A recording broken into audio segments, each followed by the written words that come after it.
Bonjour et bienvenue chez Yukari. Aujourd'hui je vous présente la Cibex Melio qui est une belle nouveauté sur le marché. Je me réjouis de vous la présenter. Moi elle me plaît beaucoup. Vous me direz ce que vous en pensez.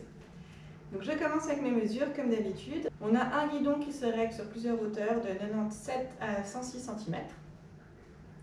On a une hauteur d'assise à 52 cm, ce qui est plutôt correct, plutôt pas mal même. J'ai un dossier qui mesure 49 cm de hauteur et puis une hauteur sous canopie de 54 cm. On a une largeur d'assise qui passe de 27 cm à 34 cm et une profondeur d'assise qui passe de 22 cm sans le repose-pied levé à 38 cm au bout du repose-pied. On a une poussette qui pèse 6,2 kg, donc c'est une poussette qui est vraiment très légère pour une poussette de ce gabarit-là. Elle est plus légère que la Yo-Yo, pour ceux qui situent, qui est une poussette hyper compacte. Donc là, on est vraiment sur un truc extrêmement light et ça change la vie, je vous promets. Niveau pliage, je vous le montrerai tout à l'heure. Elle va faire 48 x 36 x 68. Donc c'est quelque chose qui reste plutôt compact. Elle fait partie des poussettes compactes. Et ben voilà, je vais vous faire la démo. Donc, pour la démo, je précise avant de commencer qu'il y a deux versions de Melio. Il y a la Melio standard, bronze, et la Melio carbone. Donc, la Melio carbone, c'est celle-ci, elle est plus légère. C'est une petite différence de poids d'environ 300-400 grammes, mais c'est bon à savoir. Donc ça, c'est la version la plus légère avec 6,2 kg. Je commence avec mon guidon. Donc, on a un guidon qui est en mousse, qui est réglable avec le bouton là, sur 3 hauteurs. Le cran d'après, c'est pour la plier. On a le frein qui est là derrière, avec un panier qui est plutôt accessible et plutôt spacieux.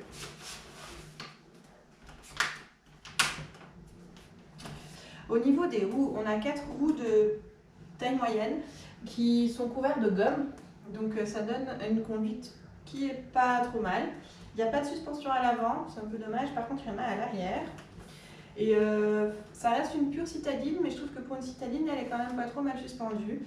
Je trouve que enfin, ça va quoi.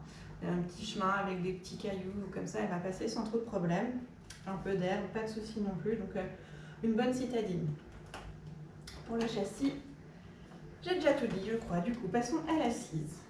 On a une barre repose-main qui pivote ou qui s'enlève. Donc, je vais essayer. On a un harnais 5 points, comme ça, qui est facile à régler, qui coulisse pour le réglage. Et puis là, il y a simplement à tirer pour resserrer l'ensemble.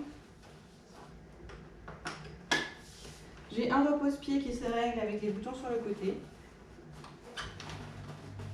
Donc on peut le baisser pour les plus grands, le relever pour les plus petits, sur plusieurs crans. On a un canopy qui est très couvrant. Voilà. Avec des petites fenêtres. Il y en a une ici et puis il y en a une autre ici. Et pour l'allonger, c'est une manette ici derrière.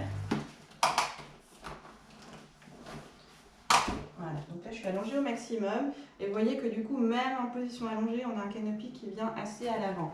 Ça serait parfait s'il y avait encore une petite casquette ici, mais là on a franchement un truc déjà vraiment hyper couvrant.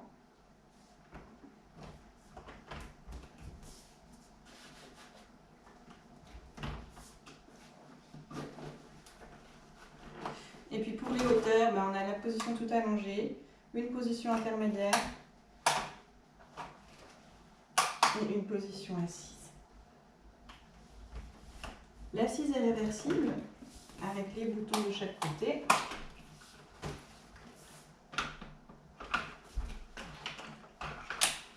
Voilà.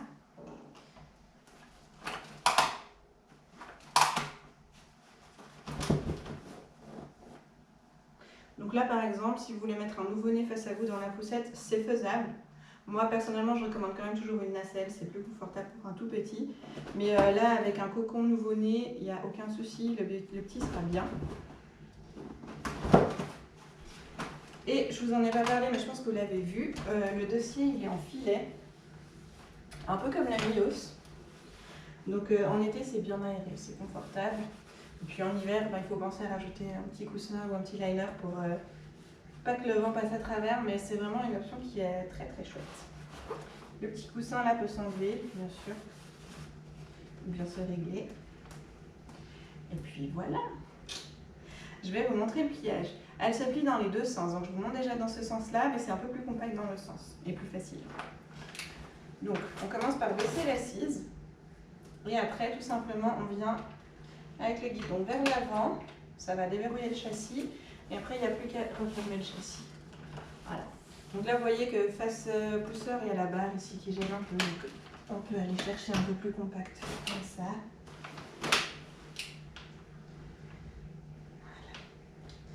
Et pour la déplier, alors il y a le sens inverse tout simplement, on va tirer là et puis il faut déverrouiller avec le bouton qu'elle a. Donc on va prendre le guidon.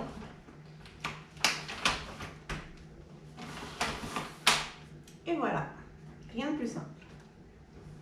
On remet la petite barre et je vais vous montrer dans l'autre sens.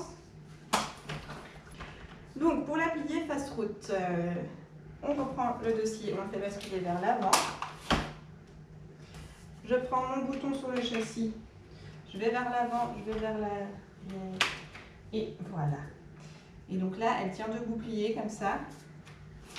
Et puis on peut la serrer encore un petit cran. Hop. Voilà. Donc là, c'est le pliage au max. Qu'est-ce que je vous avais dit comme mesure? Ça fait 48 de large, 38 de hauteur et puis 60, je sais plus, 68. 36 de hauteur et 68 de long. Donc on la redéplie. Le plus facile pour la déplier, c'est de la poser debout. Comme ça, on a les deux mains. Allez, tu es censé tenir debout. Comme ça, on a une main pour tenir le petit bouton, puis une main pour poser là. Et voilà, magique. Je crois que je vous ai déjà tout dit. On peut mettre sur cette Melio avec les adaptateurs une nacelle. Et puis avec deux adaptateurs, on peut mettre les sièges auto, bien sûr, de la marque Sibex, GB, Maxi-Cosi, probablement aussi Bisafe et Kili à tester. On peut aussi la mettre avec le cocon Sibex qui est vendu à part pour la naissance. Ouais, les accessoires sont tous vendus à part, donc la protection pluie, porte-gobelet, il y en a, mais à part. Et puis pour mon avis personnel, d'habitude j'aime pas trop les petites poussettes qui sont trop compactes et trop légères. Moi j'aime les tanks. Donc c'est vrai que celle-là, de premier abord, elle m'a paru trop légère, instable et puis un peu... Enfin, voilà, j'avais peur que si mon fils il se balance un peu dedans, il arrive à la faire basculer. Mais c'est un peu le truc avec toutes les hyper compactes, quoi. Il faut faire attention, forcément elles sont légères, elles pèsent 6 kg, mon fils il en pèse 12, donc sous surveillance. Par contre, le poids, vraiment, c'est un grand un atout. Si vous habitez en ville, par exemple, vous prenez le bus, le train, vous devez souvent soulever la poussette, ou bien si vous voulez la mettre dans la voiture, si vous devez la sortir 6 fois par jour. Honnêtement, avoir une poussette qui pèse 6 kg, c'est vraiment le top du top. Ceux qui ont des problèmes de dos aussi, ou qui habitent dans un premier étage sans ascenseur, franchement, mieux que la yo-yo parce que c'est vraiment une poussette qui est complète, qui est réversible, qui peut se mettre assise, couchée dans les deux sens, mais qui pèse encore moins lourd que la yo-yo. Donc c'est vraiment un bon avantage. Niveau conduite, elle est très agréable parce qu'elle est super légère. Encore une fois, non mais elle est très maniable. Et puis elle passe bien les terrains de ville. Prenez-la pas sur les pavés, dans la forêt, on s'entend, hein, mais un peu de terrain de parc ou comme ça, elle va passer sans problème. Pour le moment, j'ai rien à redire côté robustesse. C'est vrai qu'elle fait un peu frêle, mais elle tient bien la route. Elle tient bien la route. Donc voilà. Une poussette qu'on a beaucoup appréciée et que je recommande vivement aux parents citadins qui ont besoin d'un truc vraiment hyper facile à utiliser. Voilà. Merci d'être passé nous voir. C'était la Melio de Sibex. Et à bientôt.